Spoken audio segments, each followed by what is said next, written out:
seems legit. Hello Legitimates and welcome back to my channel. Today I am making hacked H20ToGos by Linds Handmade. So the base pattern is by Linds Handmade, and then there is another YouTuber who I have linked below who has done this beautiful hack. So the hack is the pocket. Instead of doing the beautiful domed front pocket, we are doing just like this fun little slip pocket with a zipper as well. And we've also boxed the bottoms so that anybody that struggles with ovals and circles, you pretty much skip that. The hardware is very minimal and these are really fast, as you can see by the length of the video. So let's get started. Alrighty, so we're getting started. I am using such little amounts of hardware. I have one rectangle ring, one strap adjuster, one zipper. That is it. And I'm using really fun zipper tape because this is amazing. Pretty sure this is from Mirzen, if anybody wants to get their own. I know this is definitely from Mirzen. It is a waterproof canvas, but I have interfaced it to make it stiffer because it just matches really, really pretty. I'm using my waterproof canvas because I love this stuff. It is amazing. So let's get started. I'm going to start with top and bottom of the center parts. So the hacks, all the measurements are on the original video, which I will post underneath, but this is just basically me making it. So I personally always like to start with the bottom. It's my choice. I'm doing a red thread because the lining's red, but you could obviously do anything. And of the two pieces, we need the bigger one because it's going to be the full loop. So I'm just going to line all of those up there and then do a 1/4 inch seam allowance. Now I don't know, I only really skip through the video to see where the pieces go. So I'm doing 1/4 inch seam allowance on everything. So now that I've sewn that, I'm going to cut off the excess zipper. You only use a little bit, which is amazing. And then we're going to fold this one back, so that's the lining.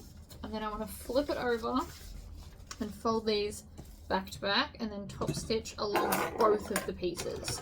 So I'm top stitching at 1/8 of an inch, which for this machine is the inner foot edge. So then we're going to take this lining piece and fold it up. It's another reason why we could use waterproof canvas because it's non-directional. And then we're going to grab this piece and put it on top as well. Weirdly enough, that looked upside down. So we're just going to flip it over. I did match up the print. So if you've done a large print, this will match up really well. Small prints like this, a little bit different. So we're going to stitch and back stitch. And then while it's still attached, I'm going to just flip over this top part here, finger press it down, and top stitch along here. And I back stitch at the edge because I want to lock in those stitches. So you should now have this with a big loop. With the loop, I am now going to finger press it down so it sits nicer.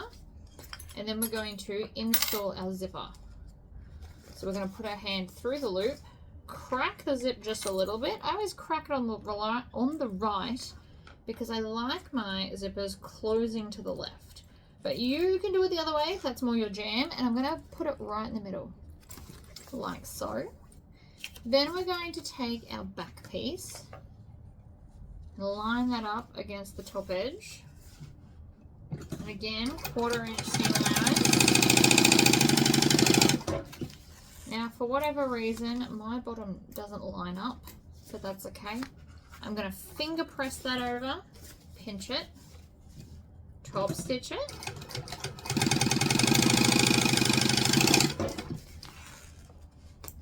Ooh. That went a bit wonky. So now we're going to unpick that. What happened was I didn't quite roll the seam on this end properly. So I'm going to pick it out with these amazing little mini snips, which now that I'm used to, I absolutely love because there is a little bit to be rolled out.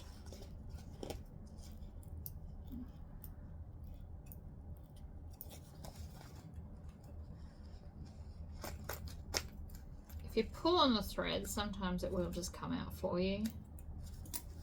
Mainly because I want this to be nice top stitching, which is why I took it all out. Throw it all in the bin and then try that again. So we're just going to roll that seam properly on the edge. And top stitch again. So stitch, back stitch. Okay. Lift that up. Clip that off. So then this different colored piece is going to be my center. And you can see here, I'm about 1/2 inch out, or thereabouts. So I'm just going to cut that off 1/2 inch. I mean, or you could add 1/2 inch to the back piece for the future ones. I'm sticking with this. We're just going to line up that bottom corner, and then I'm going to start at the top here. Stitch down, needle down, pivot, line up the other side, and then up the side. And back stitch, because we like to lock everything in. Yeah, you could have just clipped that together, but I like it as a solid piece because now it can't move. So then I'm going to grab my jelly beans and I don't even know which way is up and down. Possibly doesn't matter. It is pretty non-directional. And I'm going to line up the bottom edge. And then we're just going to stitch a 1/4 inch seam allowance all the way down. I'm just going to hold it, but feel free to use clips if you want. And then while I'm here, I'm going to make sure I'm off the fabric, lift up my presser foot, spin this around, push this back and down, and then top stitch.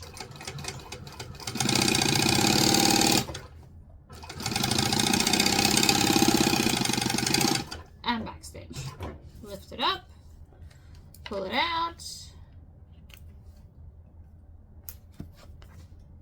and then we're going to do the same to the other side. So again, lined up. If you've got a stripy print, you might want to try and match up all your stripes, or at least the 2 stripes on the main side pieces. The middle bit's a bit different.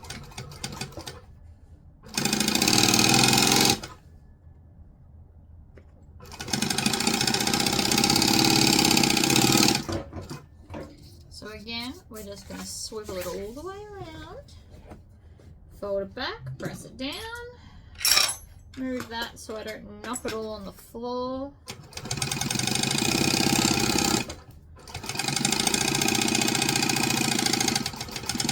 Top stitching looks nice. So then from here, we need to change the top edge. So I'm just going to take my lining piece and line it up along the bottom, and then just trace out the bits I don't need. I'm going to use just a normal pen. I mean, it's not normal, it's sparkly and fabulous, but it is not erasable or anything.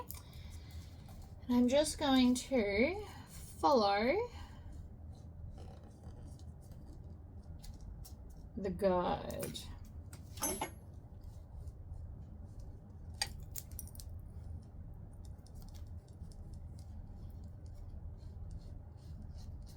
It is easier to trim it out than trying cutting these pieces, and so that's why we're doing it this way.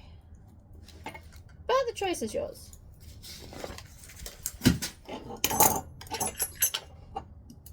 Then I'm just going to take some nice sharp scissors, and I won't be putting any interfacing, or not interfacing, sorry, insulation in these. Of course you can.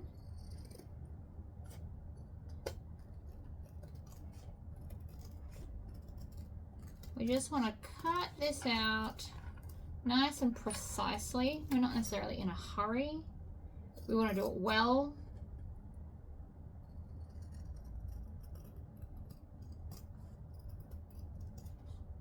Like that. That can go in the bin. We don't need that. And so now we should have 1 lining and 1 exterior piece. So I'm going to fold this in half, And what I'm actually going to do is I'm going to join these seams like that, and then fold it over and stitch with a 1/4 inch seam allowance. It does all line up, but it's nice to know it lines up. So I like to do the bottom edge before I do the side one. That's just my personal choice. You can do this particular seam first, but I'm now going to stitch it so it's a loop. And make sure I'm back stitching at both ends. Okay, we need a ruler, or if you've got a corner measure outer, which I do somewhere, but I don't know where right now. So we're just going to use the good old ruler and rule out 1.5 inch squares from the seams. Now over here it's from the side because there's no seam right in the middle, but we want it to be even like that. And then we need some good scissors. Actually, those ones will be better. So I'm using my Class A scissors. They do need a sharpen. I will get onto it, but not today. We're going to cut out those squares. Well, this one's technically a rectangle, but the other side was a square. Totally counts.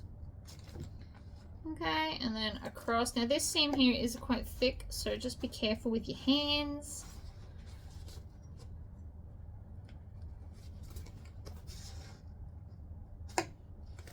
Right. Happy days. So this is what we should have.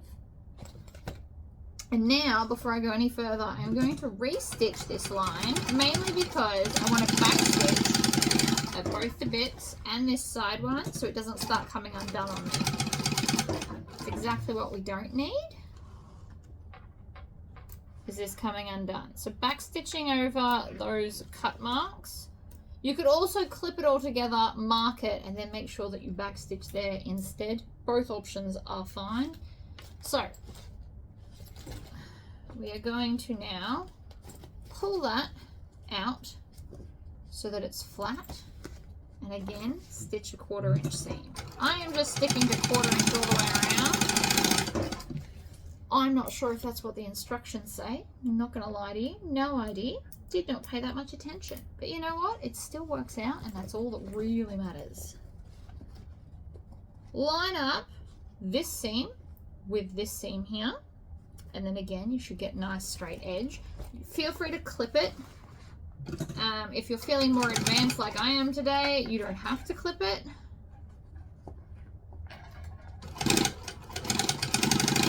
But definitely keep your fingers out of the way if you're going to sew fast, because I very nearly got myself. Alright, so mostly that's this piece done. Let's grab our lining, and so we're going to fold it in half. And we want to leave a gap. So I'm going to sew a little bit of the top, so that there, and then we're going to lift that up. You can even pull it out and cut it off if you want to. Normally I would just jump stitch to the other side. And then we're going to come to about here. Now you don't want to go too far down, because you've got to remember we still need to make our right hand corner shop. Then we can go along the bottom while we're here.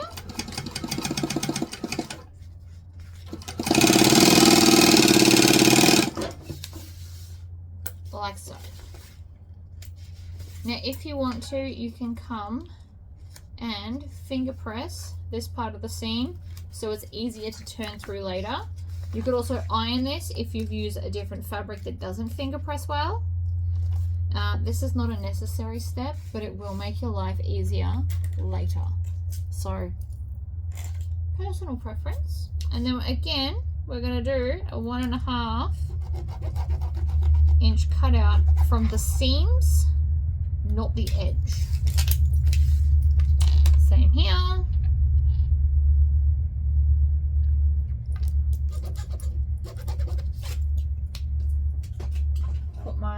away. I'm trying to get into a really good habit of putting everything away as I go. It's a process. Sometimes you just want to race through, especially if you're anything like me. But it's fine. Alright, so then we're going to snip out those bits. Now that bit's already got the back stitching from earlier, but I will come and back stitch the bottom line again. It's not as great as it could be, but I do still like to sew it, even though I then have to re-sew it. Then we're going to line up seam to seam. Make sure that each of your little flaps go in opposite directions. It will help the seam to sit flatter inside the bag.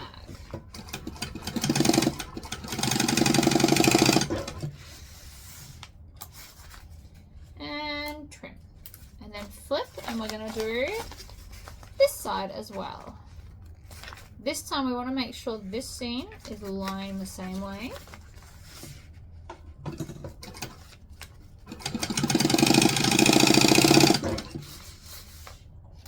Trim those tails, and then turn this right sides out. So I'm just going to grab the whole bottom.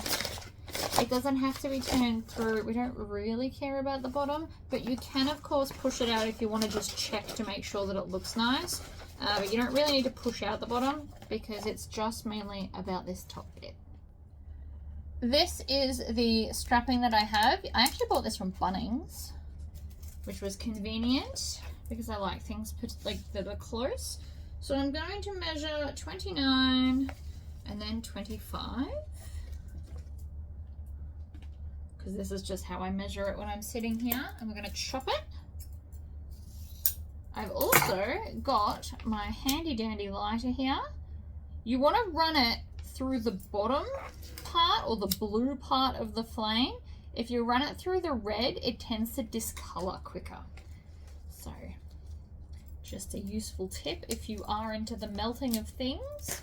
I am then off my big piece going to cut off 2.5 inches. Like so, and then again with the melting. And this is exactly why I didn't put my overhead fan on today. We're going to take our rectangle ring, put that through there and add a clip. And then to our strap, we are going to put it through our strap adjuster, like so. Now you can have as much overhang as you like. Different people like to do this different ways. I'm going to do what everyone's calling the barn door, which is stitch across, diagonally down, across and back up to make like an X. So it looks like a barn door. That's why it's called that, I guess. But I always like to start closest to my hardware. So when I've put this in, I pull the hardware up as far as it'll go so that I can stitch as close as I can get. Now, if you want to stitch even closer, you can put a zipper foot on to be able to get closer, but this will do. This will hold it, and that's all that really matters. Whew. Makes me jumpy when I sew near hardware. Then I'm going to pull this back so it's out of the way, get back to the start, back stitch. Pull that out, and then pull, snip all of the tails. Now again, if you want to, you can grab a lighter and just melt the end of those tails.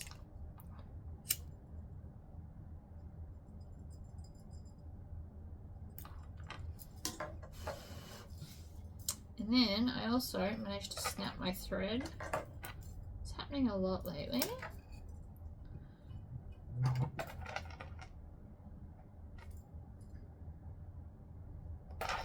Alright, rethread that.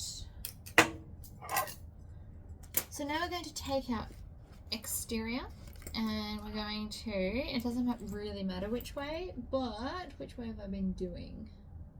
So this side has been getting the clip. I've got some I made up earlier just to make sure I could do the pattern before I did a video, considering I'm winging it. So we're going to attach that on there. Then we are going to take this with this side facing up, which is the edge up. We're going to hold it so there's no twists, feed it through here, and then through my strap adjuster, back down through my strap adjuster. Yeah, and I've just realized I put that on wrong. Okay, so we want to put this facing down and in the bag is the best way to describe it, because that way right sides are together. The same theory goes for strapping, right? And then we're going to hold it from here, make sure there's no twists, stuff it all in the bag, and then put that in the center of this side. I like to personally hold it with 2 clips. I find 1 is tricky, 2 is much better. Then I'm going to take this lining and matching up this seam with this seam here, we're going to shove it all in. And then I like to do the short edges first. I always do on all bags. It's a habit that I got into when I first started bag making, and it hasn't really led me wrong. So do the 2 short bits. Then we're going to grab all of our clips. The next thing I'm going to do is line up that center seam like that, and then work my way around the curve.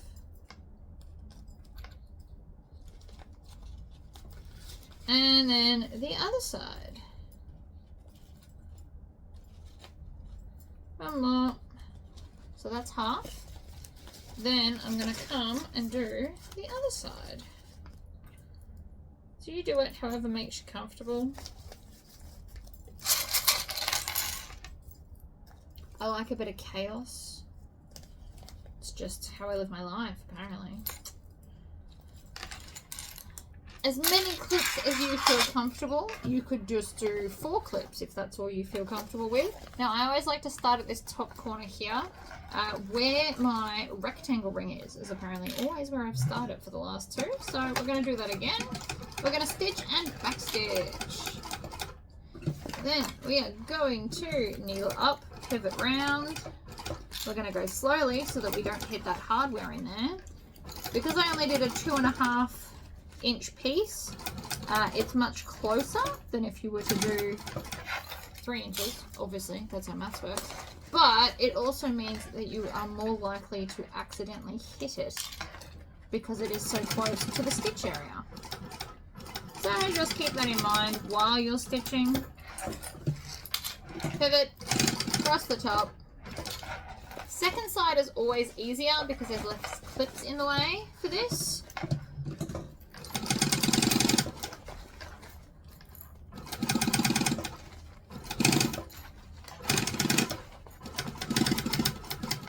And then we're getting close to that hardware again. And then we're going to back stitch when we get back to the stuff. Pull the lining out. We're going to put our hand into here, and I'm going to scrunch up the bottom, preferably the side that's the thickest, and pull that through, inside out, through the hole, all the things, shove it all in like that. I'm then going to make a fist inside the bag, and then poke out those corners because it is easy to do from inside the bag, like that. Yeah, like that. And then we're going to close up that hole. This is one of those times I am going to push that out. And then you should have a crease from earlier where we creased it, and it should make it easier to just top stitch it closed. Now you want to get as close to that edge as you can.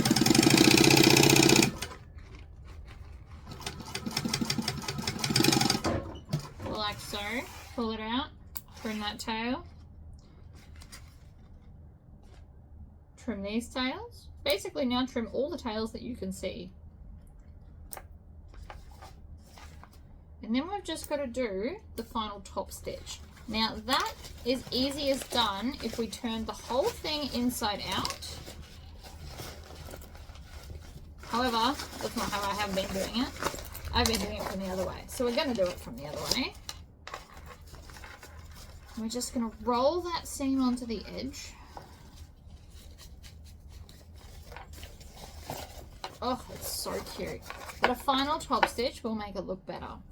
So, I'm going to start at the top edge like I always do. And I'm going to stitch 1/8 of an inch this time. Lift it up. Stitch it around. Roll it under. Hold it in place. Like I said, this is easier to be done inside out. But it's just not what I've been doing. Now you could pre-clip all of this. I'm just fiddling with it as I go. Let's be honest, I'm oh so professional. But it works out, so it's alright. Roll it.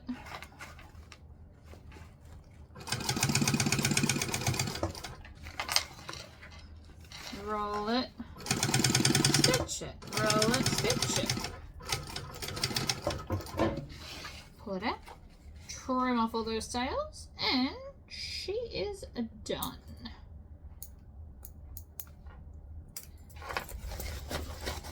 We're just going to poke out the corners. We're going to make sure that that lining is really all the way in there. So it's all the way down. I don't know if you can see that or if it's just a big black hole. And then I like to adjust this so that the strap is the shortest because then it's most easy to manage. And that's it. The hacked one's really fast. I like it. I also think this is really, really colourful. Loving the zip with this.